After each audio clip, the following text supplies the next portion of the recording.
দেখুন, অভিষেক বন্দ্যোপাধ্যায় হচ্ছে হয় না বড়লোক মা বাবার মানে কি বলবো হাতরা ছেলে, যাকে বলে বকে যাওয়া ছেলে। হ্যাঁ, বকে যাওয়া ছেলে। রাজনীতিতে প্যারাশুট নিয়ে নেমেছেন। পিসি না থাকলে বুথ সভাপতি হতে পারতেন না। বিজেপির বুথ সভাপতি ওর থেকে বেশি ক্ষমতা রাখে। উনি বড় বড় কথা বলছেন, গিয়ে কি দেখাচ্ছেন? উনি এই পশ্চিমবঙ্গের জন্য নাকি 2 লক্ষ কোটি টাকা না কত একটা বাজেট পান। কোথায় পান? পয়সা দিয়ে বাবা যদি কোনো ছেলেকে বাজারে পাঠায় আর তাহলে পয়সার হিসেব যদি ফিরে এসে ছেলে না দেয় তাহলে ওই ছেলে বকে যায়। আর সেটাই অভিষেক বন্দ্যোপাধ্যায়ের সাথে হয়েছে ছোটবেলা থেকে। এখন উনি ভাবছেন যে পশ্চিমবঙ্গটা ওইভাবে চালাবেন। না ভাই, হবে না। কেন্দ্র সরকারের টাকা মানে হচ্ছে জনগণের টাকা, জনগণের ট্যাক্সের টাকা। যে টাকা নিয়েছো তার হিসেব দিতে হবে। মিড ডে মিলের অ্যাকাউন্ট থেকে তুমি টাকা, যারা অ্যাক্সিডেন্ট হয়ে মারা গেছে, বকটুয়ে যারা পুড়ে মারা গেছে, তাদের সেখান থেকে টাকা দেবে, আর কেন্দ্র সরকার মিড ডে মিলের টাকা পাঠাবে। ফাজলামু পেয়েছো। আজকে উত্তরবঙ্গে এই যে বরাদ্দ, এই বরাদ্দের জবাব দিতে বলুন আগে বেটাকে। কেন উত্তরবঙ্গের 18% মানুষের জন্য 23 পয়সা দেয়া হবে? এর যুক্তিটা কি?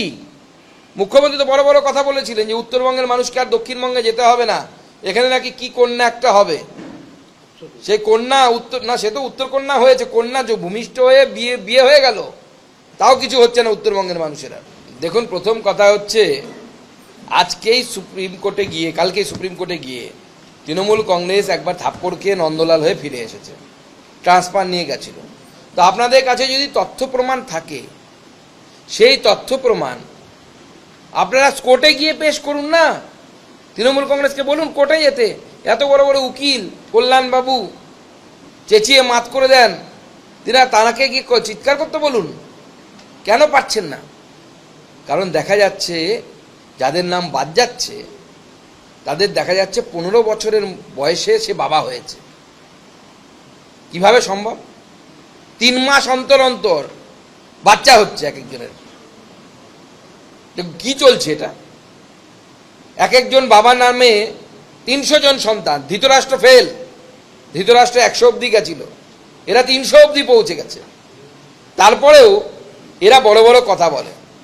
দিনের পর দিন প্রচুর অনুপ্রবেশকারীকে আপনারা ঢুকিয়েছেন। তাদের নাম নির্বাচন কমিশন রাখবে না, তাহলে নির্বাচন কমিশনের ব্যাপার। আপনারা নির্বাচন কমিশনের কাছে যান, কোর্টে যান। কোর্ট তো আর আমাদের কথাই চলবে না। কোর্টে আপনারাও অনেক সময় আপনাদের পক্ষে রেজাল্ট পেয়েছেন। প্রাইমারি চাকরি আপনারা বাঁচিয়েছেন কোর্টে গিয়ে। দেখুন, এই হামলার পেছনে যারা আছে তাদেরকে নির্বাচন কমিশনের উচিত ইমিডিয়েট গ্রেপ্তার করার নির্দেশ দেওয়া।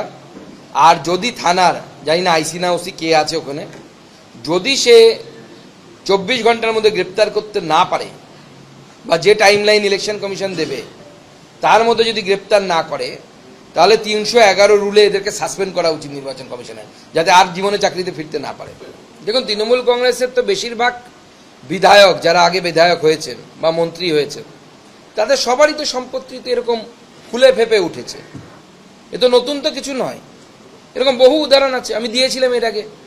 আমাদের বড় পুজো করে কলকাতায়, কি নাম, সব্যসাচী বাবু, সব্যসাচী না আরেকজন কি আছে ভুলে গেলাম, সুজিত বাবু।